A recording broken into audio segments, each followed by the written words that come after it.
One of the biggest questions I have from my buyers when they're looking at a property, whether they're going to renovate it in the future or right away, Yes.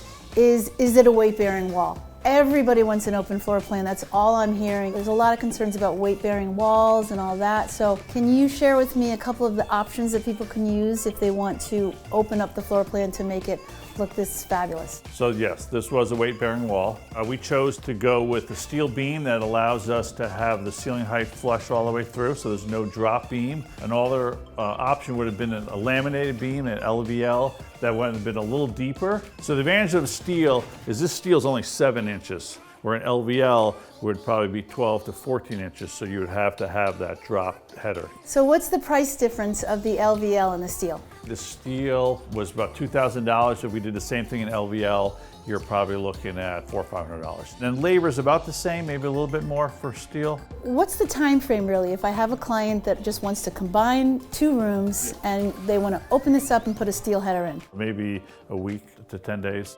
So there you have it. If you're thinking about opening up your floor plan and you really want to do either a small job or really change the aesthetic of your property, give us a call and we can help you out. Have a great day.